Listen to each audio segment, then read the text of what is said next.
Hello' guys, ভাল খবৰ। বহুকেইটা চাকৰি ওলাইছে।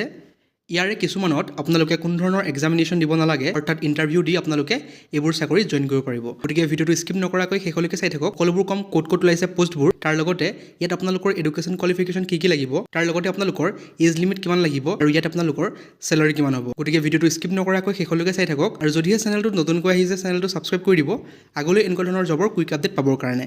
গতিকে আহক আমি ভিডিঅ'টো আৰম্ভ কৰোঁ। পাইছে ফাৰ্ষ্ট পোষ্টটো আহিছে ডিষ্ট্ৰিক্ট লিগেল ছাৰ্ভিচ অথৰিটি ডিব্ৰুগড়ৰ ফালৰ পৰা।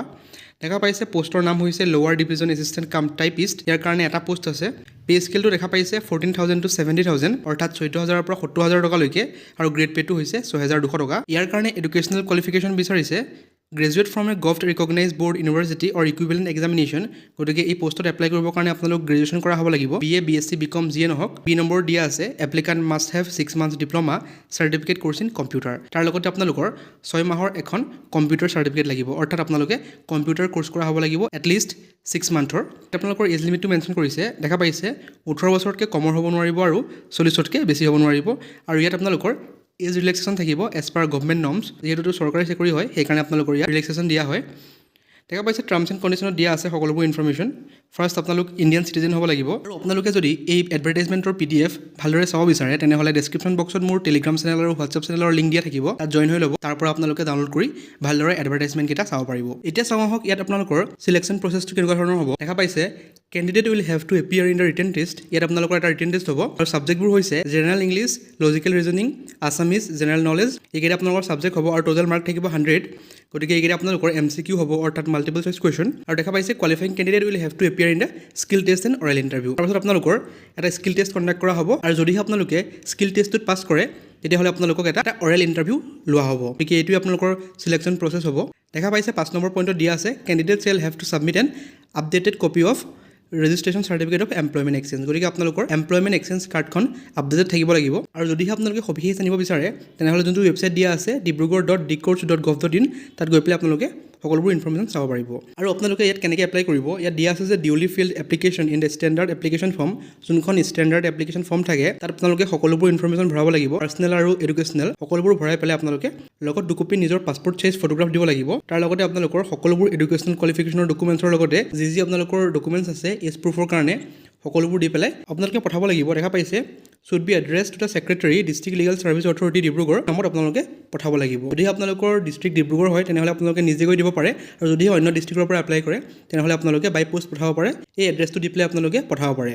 আৰু দেখা পাইছে লাষ্ট ডেটটো দিয়া আছে 4/7/2026, অৰ্থাৎ 4 জুলাই আগত আপোনালোকৰ এপ্লিকেশ্যনখন গৈ অফিচ পাব লাগিব। তেতিয়াহে আপোনালোকৰ এপ্লিকেশ্যনখন একচেপ্ট কৰা হ'ব। গতিকে যদিহে আপোনালোকৰ কোৱালিফিকেশ্যনৰ লগত মিলে তেনেহ'লে আপোনালোকে এই পোষ্টটোত এপ্লাই কৰিব পাৰে। এতিয়া চাওঁ আহক নেক্সট পোষ্টটো ক'ৰ পৰা আহিছে আৰু কেনেকৈ এপ্লাই কৰিব। আপোনালোকৰ নেক্সট পোষ্টটো আহিছে ডিষ্ট্ৰিক্ট এণ্ড ছেছন জাজ চিৰাঙৰ ফালৰ পৰা। দেখা পাইছে ইয়াৰ আপোনালোকৰ এডভাৰটাইজমেণ্টটো বহুত আগতে দিয়া হৈছিল যদিও ইয়াৰে এটা পোষ্ট বৰ্তমানো খালী আছে। গতিকে সেই এটা পোষ্টৰ কাৰণে আপোনালোকৰ কেণ্ডিডেট বিচাৰিছে, আৰু পোষ্টৰ নামটো হৈছে পিয়ন, গ্ৰেড 4 পোষ্ট হয়। দেখা পাইছে ইয়াত মেনশ্যন কৰিছে ছেকেণ্ড পাৰ্টত চাব পাৰে fresh applications are invited from the eligible candidate for 1 number of post of peon. দেখা পাইছে SC কেটেগৰী। গতিকে ডিটেইল এডভাৰটাইজমেণ্টটো আপোনাক মই দেখাই আছোঁ। এইটো আপোনালোকৰ পেপাৰ কাটিঙৰ এডভাৰটাইজমেণ্ট হয়। দেখা পাইছে ইয়াৰ ডিটেইল এডভাৰটাইজমেণ্টটো এইটো হয়। এইটো আহিছিলে আপোনালোকৰ ফেব্ৰুৱাৰী মাহতে অহা পোষ্ট হয়, কিন্তু ইয়াৰে এটা পোষ্ট এতিয়াও খালী আছে, সেইকাৰণে এডভাৰটাইজমেণ্টটো আকৌ মুকলি কৰি দিছে এটা পোষ্টৰ কাৰণে। দেখা পাইছে পিয়নৰ পোষ্ট হয়। ইয়াৰ কাৰণে আপোনালোকৰ পে স্কেলটো দেখা পাইছে 12,000 পৰা 52,000 টকালৈকে, গ্ৰেড পে থাকিব 3,900 টকা। আৰু ইয়াৰ কাৰণে এডুকেশ্যন কোৱালিফিকেশ্যন বিচাৰিছে 8 পাছ হ'ব লাগিব। কিন্তু যদিহে আপোনালোকে হায়াৰ ছেকেণ্ডেৰী পাছ কৰিছে তেনেহ'লে এই পোষ্টৰ কাৰণে এপ্লাই কৰিব নোৱাৰিব। গতিকে 8 পাছ হ'লে পাৰিব। তাৰ লগতে যদিহে আপোনালোকে মেট্ৰিক পাছ কৰিছে তেতিয়াও এই পোষ্টত এপ্লাই কৰিব পাৰিব। এতিয়া চাওঁ আহক আপোনালোকে এই পোষ্টবোৰৰ কাৰণে কেনেকৈ এপ্লাই কৰিব। দেখা পাইছে যোনখন ষ্টেণ্ডাৰ্ড ফৰ্ম পায় সেইখন আপোনালোকে ফিল আপ কৰিব লাগিব। সকলোবোৰ পাৰ্চনেল আৰু এডুকেশ্যনেল ডিটেইলছ ভৰাব লাগিব। ভৰাই পেলাই আপোনালোকে লগত এডুকেশ্যন কোৱালিফিকেশ্যনৰ সকলোবোৰ ডকুমেণ্টছ, তাৰ লগতে যদি এক্সপিৰিয়েঞ্চ চাৰ্টিফিকেট আছে তেনেহ'লে আপোনালোকে এক্সপিৰিয়েঞ্চ চাৰ্টিফিকেট লগত দিব পাৰে। লগতে আপোনালোকৰ কাষ্ট চাৰ্টিফিকেট আহিলে কাষ্ট চাৰ্টিফিকেট দিব পাৰে। আৰু এজ প্ৰুফৰ কাৰণে আপোনালোকে ডকুমেণ্টছ দিব লাগিব। ইয়াৰ লগতে আপোনালোকৰ এমপ্লয়মেণ্ট এক্সচেঞ্জ ৰেজিষ্ট্ৰেশ্যন কাৰ্ড লাগিব। সকলোবোৰ দি পেলাই আপোনালোকে 2 কপি পাছপৰ্ট চাইজ ফটোগ্ৰাফ দিব লাগিব। দি পেলাই আপোনালোকে ওপৰৰ যোনটো এড্ৰেছ দিয়া আছে সেই এড্ৰেছত আপোনালোকে পঠাব লাগিব। আৰু ইয়াৰ কাৰণে আপোনালোকৰ লাষ্ট ডেটটো দিয়া হৈছে 3 জুলাই। যদিহে আপোনালোকে 3 জুলাই পাছত এপ্লাই কৰে তেনেহ'লে আপোনালোকৰ এপ্লিকেশ্যনখন ৰিজেক্ট কৰা হ'ব। এতিয়া চাওঁ আহক ইয়াত আপোনালোকৰ চিলেকশ্যন প্ৰচেছটো কেনেকুৱা ধৰণৰ হ'ব।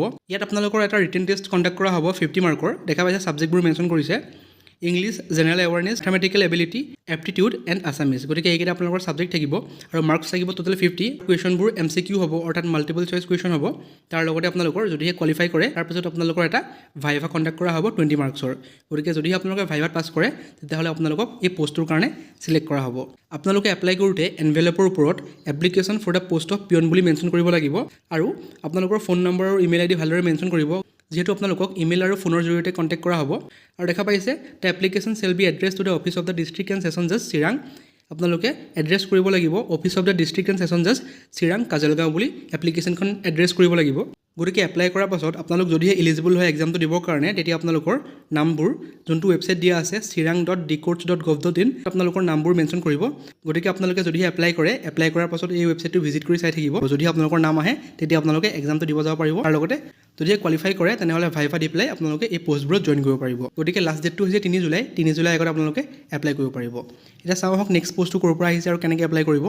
আপোনালোকৰ নেক্সট পষ্টটো আহিছে ডিষ্ট্ৰিক্ট লিগেল ছাৰ্ভিচ অথৰিটি বৰপেটাৰ ফালৰ পৰা। দেখা পাইছে পষ্টৰ নাম হৈছে ড্ৰাইভাৰ। এইটো আপোনালোকৰ এটা কণ্টেক্সুৱেল পষ্ট হয়।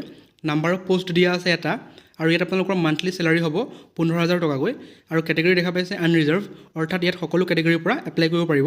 এই পষ্টৰ কাৰণে আপোনালোকে কোনো ধৰণৰ এক্সামিনেশ্যন দিব নালাগে। ইয়াত আপোনালোকৰ অকল এটা ড্ৰাইভিং টেষ্ট লোৱা হ'ব, অৰ্থাৎ ড্ৰাইভিং স্কিল টেষ্ট লোৱা হ'ব।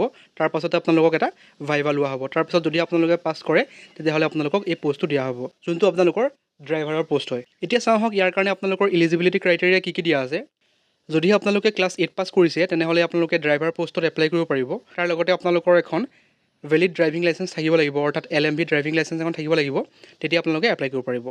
আৰু দিয়া আছে যে candidate should have the knowledge of official language of the state of Assam. দেখা পাইছে 3 নম্বৰ পইণ্টত দিয়া আছে যে আপোনালোকে আছামিজ জানিব লাগিব।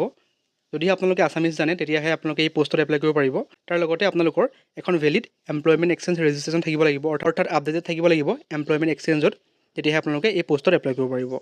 এজ লিমিটটো দিয়া আছে যে মিনিমাম আপোনালোকৰ 18 ইয়াৰ্ছ হ'ব লাগিব, তাৰ লগতে মেক্সিমাম দিয়া আছে 40 ইয়াৰ্ছ। গতিকে ইয়াতো আপোনালোকৰ এজ ৰিলেক্সেশ্যন থাকিব। দেখা পাইছে age relaxation shall be as per government norms.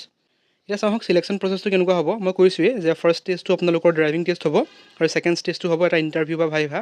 তাৰপাছত যদি আপোনালোকে পাছ কৰে তেতিয়া আপোনালোকক এই ড্ৰাইভাৰ পষ্টটো দিয়া হ'ব। আৰু ইয়াত দিয়া আছে টেনিয়ৰ। দেখা পাইছে প্ৰথমতে আপোনালোকক 1 বছৰৰ কাৰণে এংগেজ কৰা হ'ব আৰু যদি আপোনালোকৰ পাৰফৰ্মেঞ্চ ভাল পায় তেতিয়াহ'লে আপোনালোকক পাছলৈও এই পষ্টৰ কাৰণে এংগেজ কৰা হ'ব।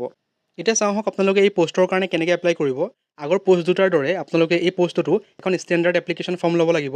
তাত সকলোবোৰ ইনফৰ্মেশ্যন ভৰাব লাগিব, পাৰ্চনেল আৰু এডুকেশ্যনেল ইনফৰ্মেশ্যন। তাৰ লগতে আপোনালোকৰ সকলোবোৰ এডুকেশ্যনেল কোৱালিফিকেশ্যনৰ ডিটেইলছ, তাৰ লগতে আপোনালোকৰ এজ প্ৰুফৰ ডিটেইলছ, সকলোবোৰ ডকুমেণ্টছ লৈ পেলাই আপোনালোকৰ ইয়াত ইম্পৰ্টেণ্ট ডকুমেণ্টছটো হৈছে ভেলিড ড্ৰাইভিং লাইচেঞ্চ, তাৰ কপি আপোনালোকে পঠাব লাগিব। গতিকে সকলোবোৰ ডকুমেণ্টছ আপোনালোকে প্ৰিণ্ট আপ কৰি তাৰ লগত ষ্টেণ্ডাৰ্ড ফৰ্মখন লৈ পেলাই আপোনালোকে পঠাব লাগিব। দেখা পাইছে দ্য ডিষ্ট্ৰিক্ট এণ্ড ছেছন জাজ কাম chairman district legal service authority Barpeta, first floor, block 1। দেখা পাইছে গোটেইখিনি এড্ৰেছ ধুনীয়াকৈ মেনশ্যন কৰিছে। এই এড্ৰেছত আপোনালোকে পঠাব লাগিব আৰু আপোনালোকে এনভেলপৰ ওপৰত মেনশ্যন কৰিব লাগিব application for the post of driver contractual under DLSA Barpeta.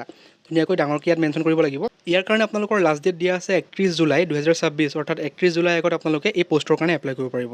আৰু যদিহে আপোনালোকৰ ডিষ্ট্ৰিক্ট বৰপেটা হয় তেনেহ'লে আপোনালোকে নিজে গৈ পেলাই ড্ৰপ বক্সত এই এপ্লিকেশ্যন ফৰ্মখন দি আহিব পাৰে। আৰু যদিহে অন্য ডিষ্ট্ৰিক্টৰ পৰা এপ্লাই কৰে তেনেহ'লে মই ক'লোৱে বাই পষ্টেল পঠাব পাৰে, যোনটো ওপৰৰ এড্ৰেছ আছে সেইটোলৈ। কিন্তু আপোনালোকৰ এপ্লিকেশ্যন গৈ 31/7/2026 অৰ্থাৎ 31 জুলাই আগত আপোনালোকৰ এপ্লিকেশ্যন গৈ পাব লাগিব, তেতিয়াহে আপোনালোকৰ এপ্লিকেশ্যনখন একচেপ্ট কৰা হ'ব। আৰু দেখা পাইছে 5 নম্বৰ পইণ্টত মেনশ্যন কৰা আছে the least of eligible candidates and list of rejected candidate will be uploaded in the official website of Barpeta district judiciary. গতিকে আপোনালোকে বৰপেটা ডিষ্ট্ৰিক্টৰ যোনটো জুডিচিয়াৰী ৱেবছাইট আছে borpeta.dcourts.gov.in, তাত আপোনালোকে ভিজিট কৰি থাকিব লাগিব। তাত আপোনালোকে সকলোবোৰ লিষ্ট দেখা পাব, কোন কোন এলিজিবল হৈছে এক্সাম দিবৰ কাৰণে আৰু কোন কোন ৰিজেক্ট হৈছে, সকলোবোৰ লিষ্টৰ PDF আপোনালোকে এই ৱেবছাইটটোত পাই যাব। গতিকে ৱেবছাইটটো ভিজিট কৰি থাকিব যদিহে আপোনালোকে এপ্লাই কৰে। আৰু ইয়াত মেনশ্যন কৰিছে the date, time and the venue of driving skill test and viva voce for the eligible candidate will be published in the official website of Barpeta district judiciary. গতিকে আপোনালোকৰ কেতিয়া ড্ৰাইভিং টেষ্টটো হ'ব, তাৰ লগতে ভাইভা কেতিয়া হ'ব, সকলোবোৰ ডিটেইলছ যোনটো ৱেবছাইট দিয়া আছে সেই ৱেবছাইটটোতে সকলোবোৰ ইনফৰ্মেশ্যন পাই যাব। গতিকে ৱেবছাইটটো ভিজিট কৰি থাকিব, সকলোবোৰ ডেট, ভেনিউ আৰু আপোনালোকৰ সকলোবোৰ ইনফৰ্মেশ্যন এই ৱেবছাইটটোত গ'লে পাই থাকিব। গতিকে এইকেইটাই আছিল আজিৰ জব আপডেট। যদিহে ভিডিঅ'টো ভাল পালে আৰু যদিহে আপোনালোকৰ কোৱালিফিকেশ্যনৰ লগত মিলে তেনেহ'লে এপ্লাই কৰিব। আৰু যদিহে ভিডিঅ'টো ভাল পালে তেনেহ'লে চেনেলটো ছাবস্ক্ৰাইব কৰি দিব আগলৈ এনেকুৱা ধৰণৰ জবৰ কুইক আপডেট পাবৰ কাৰণে। Thank U.